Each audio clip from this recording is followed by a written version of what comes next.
परिणय फुके यांची नुकतीच विधान परिषदेवर नियुक्ती झाली असून त्यांचे गोंदिया जिल्ह्यात आगमन होताच ठिकठिकाणी आमदार परिणय फुके यांचे स्वागत करण्यात आले। तर याआधी देखील आमदार परिणय फुके हे गोंदिया जिल्हा भंडारा जिल्ह्यातून विधान परिषद सदस्य म्हणून निवडून गेले असता त्यांना गोंदिया भंडारा जिल्ह्याचे पालकमंत्री पद मिळाले असताना त्यांच्या कार्यकाळात अनेक विकास कामे झाली, त्यामुळे त्यांची लोकप्रियता गोंदिया भंडारा जिल्ह्यातील आणखीच वाढत गेली। तर 2019च्या विधानसभा निवडणुकीत परिणय फुके यांनी साकोली विधानसभा क्षेत्रातून विधानसभेची निवडणूक लढवली होती, मात्र त्यांचा पराभव झाला।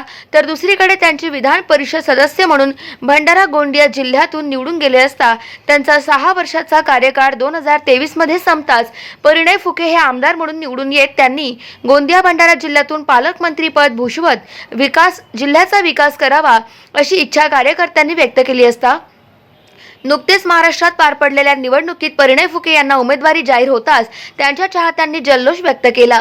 तर परिणय फुके हे विधान परिषदेवर आमदार म्हणून निवडून येताच गोंदिया जिल्ह्यात त्यांचे प्रथम आगमन होताच त्यांच्या कार्यकर्त्यांनी गोंदिया शहरात बाईक रॅली काढत डीजेच्या तालावर मिरवणूक काढत फटाक्यांची आतिषबाजी करीत जंगी स्वागत केले।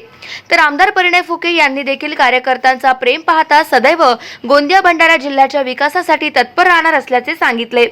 तर यावेळी गोंदिया जिल्हा परिषदेचे अध्यक्ष पंकज रांगडाले, सभापती संजय टेंबरे, माजी मंत्री राजकुमार बडोले यांनी तसेच माजी आमदार संजय पुराम यांच्यासह अनेक कार्यकर्त्यांनी आमदार परिणय फुके यांचे स्वागत केले।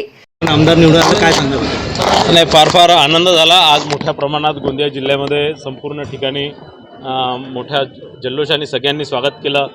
आज गोंदिया शहरात मोठी रॅली काढण्यात आली आणि त्या रॅलीमध्येही कार्यकर्त्यांसोबत सामान्य नागरिकही सहभागी झाले आणि ज्या दुकानांपुढून किंवा रस्त्यांपुढून घरांपुढून आम्ही जात होतो मोठ्या प्रमाणात सामान्य नागरिकांचाही प्रतिसाद मिळाला आहे आणि मी आनंदी आहे आणि सगळे लोक आनंदी आहेत। गाव माझा न्यूज करिता राधा किसन छुटे, गोंदिया।